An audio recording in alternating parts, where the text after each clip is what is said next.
variety of thicknesses. Although they are not biodegradable and may cost more than using a diaper service, disposables are convenient and can't be beat when traveling. Whether you use cloth diapers or disposables, your baby may develop rashes from time to time. Usually they can be avoided by changing her frequently and washing her with clear, warm water. If a rash does develop, leave the whole diaper area exposed to the air for a little while each day. At nap time, for instance. Air is often the best remedy for diaper rash. Don't fall.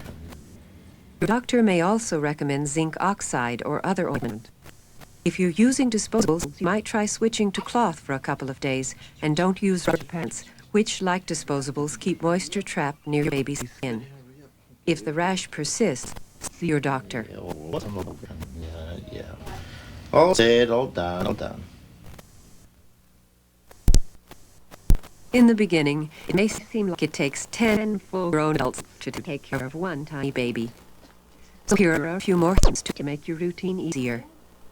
Buy or borrow clothing that is convenient for you as well as comfortable for your child. For instance, you might try snapping t-shirts so you don't have to pull them on over his head. And suits made of soft, stretchy material which help make dressing quick and easy. Take the opportunity to trim your baby's fingernails while she's sleeping.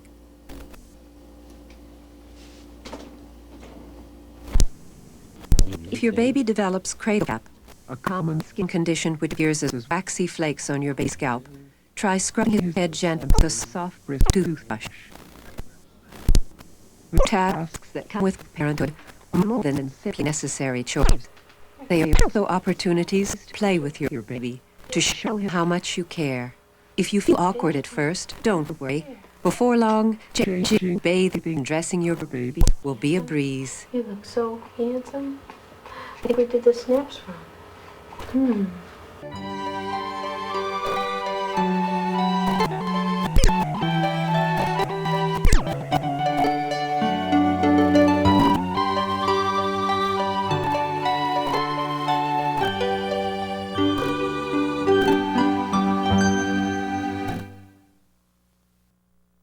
The better you understand your baby, the more comfortable you will about your baby's care. This communication between you and your baby will only grow stronger. Be patient. The partnership between you and your baby's doctor is also growing. Together, you can make the best decision for your baby today and in the years ahead. Now, new parents are being barraged with advice from a variety of sources. Your family, friends, newspapers, TV. Now, these sources aren't bad, but some of them may not take your baby's needs into account, especially advice about feeding. Unsolicited coupons and advertising of infant formula on TV may tempt you to make feeding decisions without consulting your doctor first. You could end up with formula that's not right for your baby, one that causes problems like serious allergic reaction. The only way to be sure you're choosing the right formula is to follow your doctor's advice. Now, childhood and immunizations go hand in hand. You need to protect your baby from serious disease. Your baby's doctor will help you do this by prescribing a proper schedule of immunizations to lay on foundation for good health as your baby grows. The next program, Immunization for Your Child, When and Why, describes why immunizations are so important. Immunization for your child. And why? Tiny, and you feel like they're going to break, but yet they're not. They're the toughest little things. You're expecting for 9 months, but when it's there, it's still more than you expect. But feel anything but love, just a lot of love. Each parent has his or her own way to describe it, the wonderful joy of a new baby. But with it come tremendously important decisions and responsibilities. One of the people who can help you with many of these decisions is your doctor. This little fellow came into the world as healthy as can be, and we want him to stay that way. But the fact is that this is probably the most vulnerable time of his life. The early months of a child's life, they are susceptible to disease. Their immune system is developing, and they can develop any of the childhood disease and have very little resistance to it. So at this particular time, it is important that we get all of the immunizations to them in the normal schedule. I'm Dr. Martin Smith, and I'm speaking to you from the American Academy of Pediatrics. And I would call to your attention that the immunization schedule that has been published by the American Academy of Pediatrics is the one that should apply at this time, and that it is important that we follow it with each one of the immunizations. The recommended schedule of immunizations is: at the 2-month visit, diphtheria, tetanus, pertussis, or DTP, and polio are given. The child should also be immunized against the Haemophilus influenza type B bacteria that is especially threatening to young children because it can cause meningitis and other serious diseases. The same 3 vaccines are repeated again at 4 months. At the 6th month, the doctor will give your baby the 3rd dose of DTP and Haemophilus B, and in some areas of the country, a 3rd polio. At 1 year, your child should be tested for tuberculosis. At 15 months, the 1st dose of measles, mumps, rubella, or MMR is given, and the 4th dose of Haemophilus B. At 18 months, the DTP and polio are repeated. Between 4 and 6 years, the final dose of DTP and polio are given. Between 11 and 12 years, the 2nd dose of MMR is given. Some doctors may choose to give it instead at the 4 to 6 year visit. Between 14 and 16, an adult tetanus, diphtheria, or TB booster is given and repeated every 10 years throughout life. Just what is immunization, and why is it so important for your child? The body has a built-in defense against disease invaders. The immune system creates special cells which make antibodies. Each disease organism is different, so the remarkable immune system creates a specific antibody for each disease, like making a key to fit a lock. Every time a key is made, the body remembers, that is, has on file what antibody fits each disease. Every time the body is exposed to the disease again, it can collect the defense antibodies right away to fight the invader before any harm is done. The purpose of the vaccine is to introduce the disease organisms in modified form that will stimulate the immune system to create the right kind of antibody. Do you think he would have a reaction? Well, some babies, and many babies, may have a bit of a fever. That's not anomalous, not really worrisome. A little bit of fuzziness, a little bit of soreness, and some redness and swelling at the point where the vaccine is given. It's normal for children to experience some reactions after immunizations. For example, after DTP, your baby might experience slight fever, irritability, soreness, and swelling. We have listed for you here the most serious reactions that you should be concerned about. And you can take this home with you as a reminder. If he has a high-pitched cry and carries on for any length of time crying, let me know.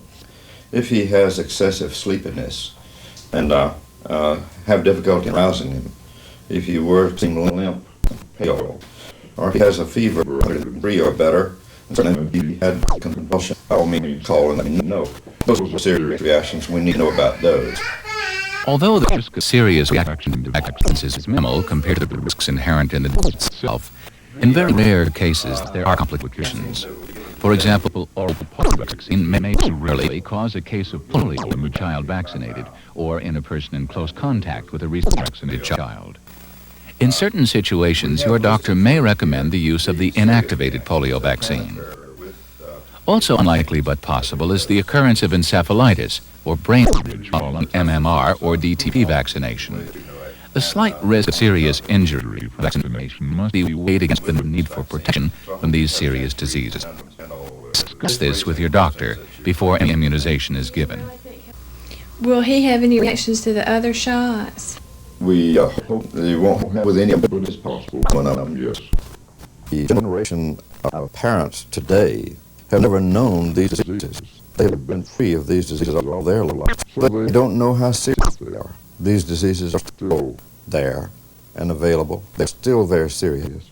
No specific antibiotic that we can use to treat common childhood diseases. So our very best treatment for each of the childhood diseases is to prevent. As Dr. Smith points out, in cases where immunization is lax, childhood diseases can become a major health problem. Pertussis is an example. In both Great Britain and in Japan, there have been instances when they have allowed their immunization rates to follow along. And as a consequence, they've had thousands of cases of disease and a great many deaths. This could happen in this country It's estimated that we could have as many as 500,000 cases of pertussis each year in this country if we allow immunizations to lapse. And along with that, less. We have to all be aware that this is an effort in immunizing all of the children. The parents have a part in this, and the doctor has a part. The parents need to be aware that some reactions can occur. They need to observe the child closely and report them if they do occur. The doctor needs to know the child's history. They need to know the family history. And if we put all these things together, then we can reduce the number of serious reactions that can occur. Cooperate with your doctor to help keep your child well. Be sure he knows the history of your child and your family. Also, let him know about any reactions that have occurred to previous vaccinations. There are conditions when some immunizations are not recommended. Be sure to follow your doctor's guidelines. Nothing is better than the health of children.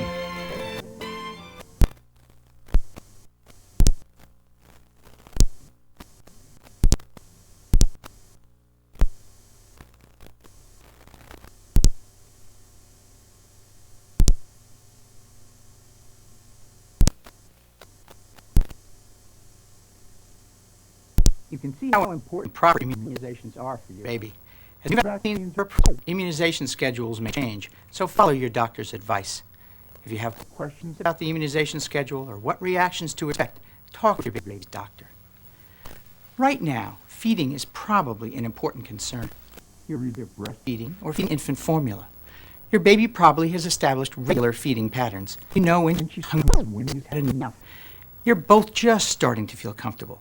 If you're breastfeeding and plan to return to work, talk to your baby doctor early about how to continue breastfeeding or discuss other feeding alternatives. If you choose to supplement or discontinue breastfeeding, ask your baby's doctor to recommend an appropriate infant formula. Choosing an infant formula is an important decision, one that should be made with those who your baby's nutrition needs best. Continue breast or formula feeding for the entire first year. Either will provide a constant and reliable source of nutrition, even after you've introduced your baby to solid foods. Newborns seem to move around mysteriously. How do they skip from one corner of the crib to another?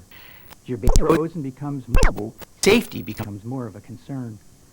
Accidents are the leading cause of serious injury among children, but most are completely preventable.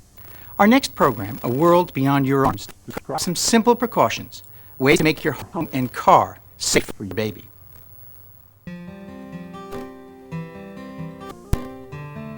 A rose, with all its leaves yet full. In the words of the poet Lord Byron, a delicate masterpiece of scene perfection, a bud rose in need of tender, loving care. And in your hands its future. And there's no doubt you're determined to do everything you can to ensure that your baby's future is happy, healthy, and secure. Yet there's so much to know, so much to learn. How can this little one be protected from the world beyond your arms? A safe environment for your baby is one of your most important responsibilities as a new parent. Let's look at safety during the first months of your baby's life. The thought isn't pleasant, but which do you think is the leading cause of death among children today? Childhood disease, birth defects, sicknesses inherited through parents, or injuries caused by accidents. Childhood diseases, congratulations. You would have been correct had this question been asked 50 years ago. Back then, childhood diseases claimed times as many lives as accidents. But today, accidents, are by far the leading cause of death among children. The real tragedy in all of this, of course, is that virtually every accident is preventable, to one degree or another. In fact, experts say that 95% of all injuries could be prevented by taking recommended precautions. The first step is to reduce the chances of an accident happening altogether. You may be surprised as to just how many unsuspected areas in your home mask potential hazards. Precautions should begin even before your baby leaves the hospital. Even a baby's first trip should be in a car safety seat, which has been, and I stress this, properly installed. Manufacturers' installation directions should be carefully followed. Properly used, car seats reduce the chance of an infant death in a car accident by 90% and injury by 70%. So use your car seat every time your baby is in the car. The minute it takes to secure your baby can literally be the difference between life and death. Holding in your arms a moving vehicle is no substitute. The force of a collision will wrench your baby away in an instant, no matter how tightly you think you can hold him. An accident can happen at any time, even on a short drive to the corner store. With infant care especially designed for babies from birth to 20 pounds or 9 kilograms, the baby faces the rear of the car and is securely held in the seat by the harness. Don't confuse infant safety car seats with lightweight plastic lounge seats or car beds. There's a critical difference. Note, too, that the seat is fastened in place by the car seat belt. This prevents the carrier from moving in the case of an accident or sudden stop. Some seat belts with shoulder harnesses require a small metal locking clip that will allow the belt to secure the infant safety seat in place. If your car seat is adjustable, make sure it's in the recommended position for usage. Follow the manufacturer's instructions. It's worth noting that during the infant's first weeks, extra support may be provided by placing receiving blankets around the baby's head and shoulders. Do not, however, a loose pad under the baby's abdomen. To a point. In winter, don't bundle your baby in blankets before putting him or her in the car seat. Or place a blanket over the baby after doing up the belts. As for some, cover the seat with a light-colored blanket or towel to avoid burns from sun-baked upholstery. And make sure any metal parts which may touch the baby aren't too hot to touch. Incidentally, it is now the law in all states for infants to be properly secured in approved carriers, so don't block anyone. And if you're using an older car seat, check to make sure that the model still meets government specifications.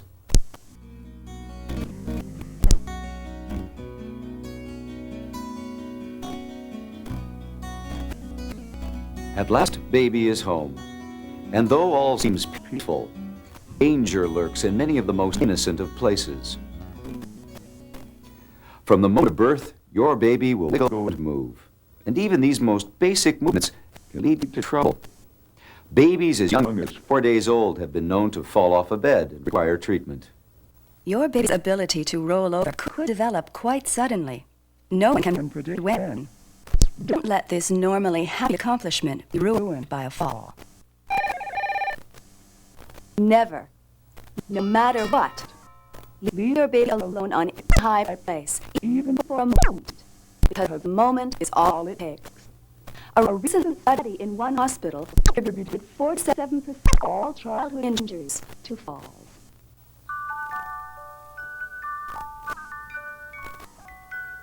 Bedtime should be a safe time, free of worry. Unfortunately, every year a number of children die of crib injuries. Non-fatal injuries are also common. Cuts and abrasions, broken bones and concussions as a result of falls from cribs. One tiny tot even suffocated when the bottom of the crib gave way, trapping her between the mattress and the frame.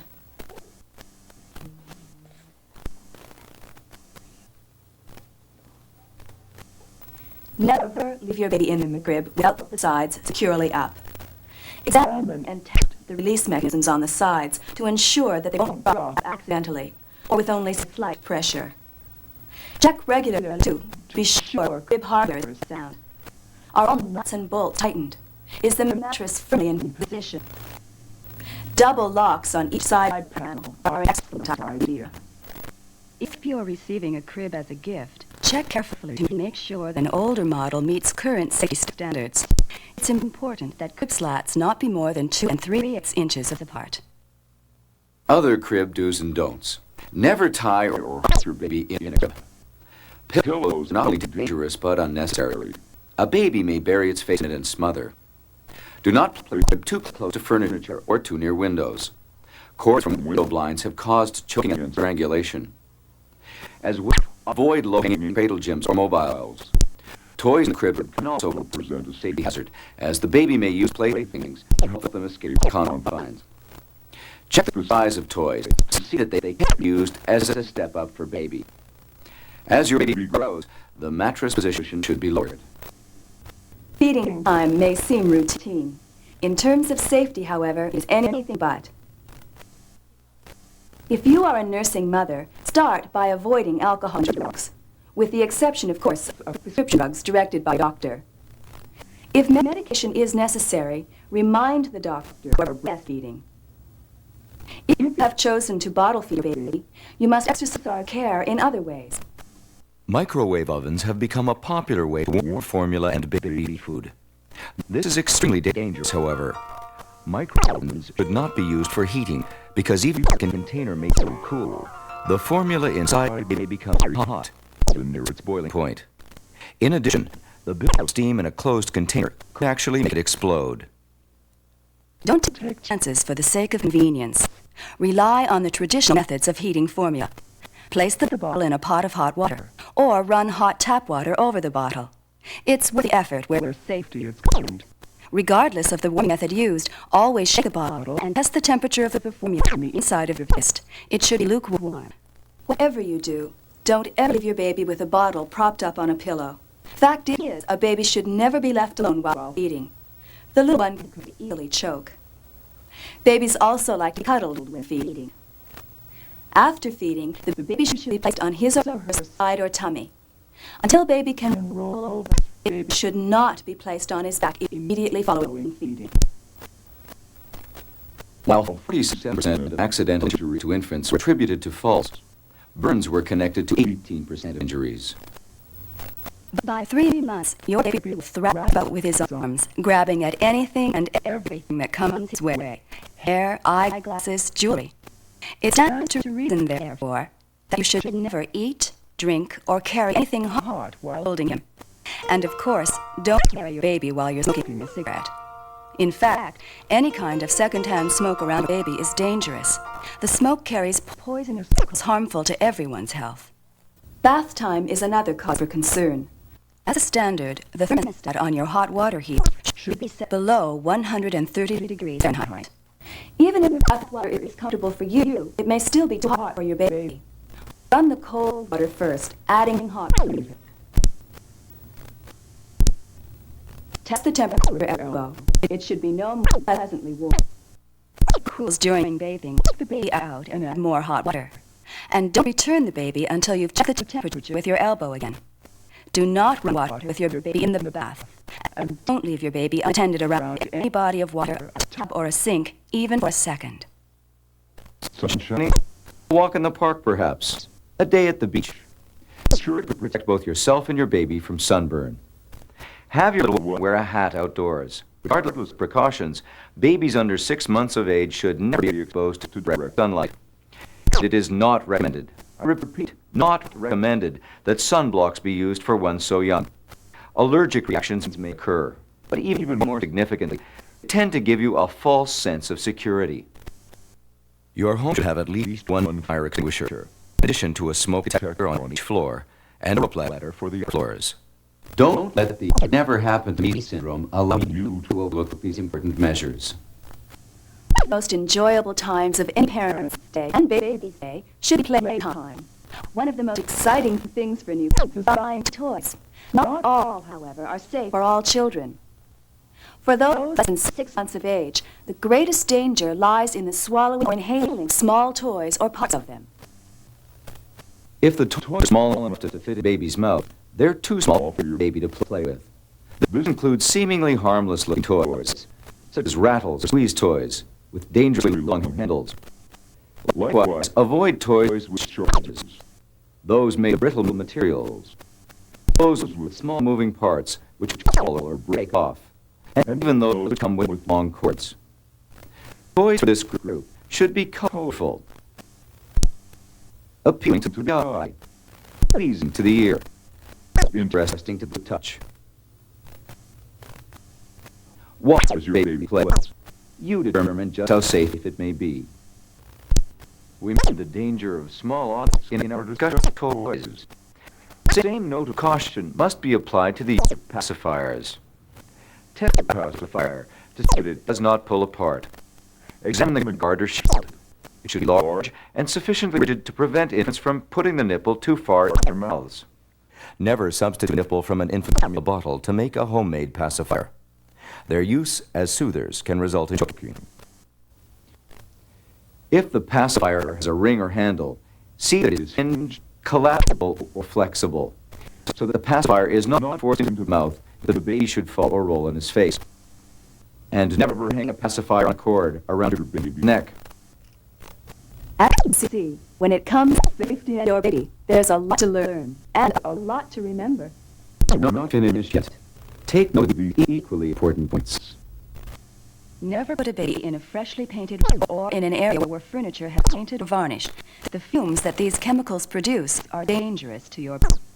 Do not give baby an alcohol rub-down to reduce fever. Alcohol is absorbed through the skin and may cause severe poisoning. Do not pour baby lotion, rubbing alcohol, or other ointments on a changing table or anywhere within baby's reach. Any one of these products can be grabbed and swallowed before you realize what's happening. Forget about baby walkers. No way can control a baby's development and are not recommended at any age. Walkers give them access to danger with surprising rapidity. A baby can move as fast as 1 meter per second in a walker, faster than a parent can react. All babies using walkers are hurt each year as a result of them. When carrying your baby, load your arms with other items. Play it smart and safe. 2 or 3 trips instead of risking them. Never leave a baby on a waterbed. Even for a moment, suffocation can occur. Nor should you ever leave baby alone in a car, with the windows open or closed. In winter, there's the danger of carbon monoxide poisoning or frostbite. In summer, the interior of a car can rise to dangerously high temperatures in a matter of a few short minutes. At home, keep a list of emergency telephone numbers by your phone. And finally, all parents should know how to do CPR on a baby who is not breathing. So contact the American Heart Association, American Red Cross, or your doctor to find out about CPR classes in your area. We've covered a lot of areas in a short period of time. If you feel that you didn't understand everything, go back and review the program again, or ask your healthcare professional for more information. I'm sure you'll agree, better to learn now than later, when it could be too late to protect your baby. The world beyond your arms is vast indeed, and the wonders and rewards it offers are many. Ensure that your baby enjoys them all. Make the world beyond your arms a safe one.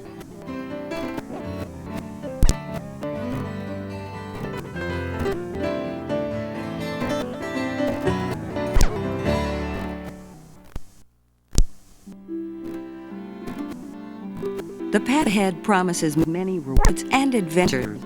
Rely on your baby's doctors to guide you along the way. Trust their training and experience to help you make parent decisions that are best for you and your baby. Around the corner, more services, booklets, videotapes, and support to help. Ask your doctor and nurse. A presentation of Ross Laboratories, makers of Similac with iron and Isomil in formulas. First choice for more physicians and used in more hospitals.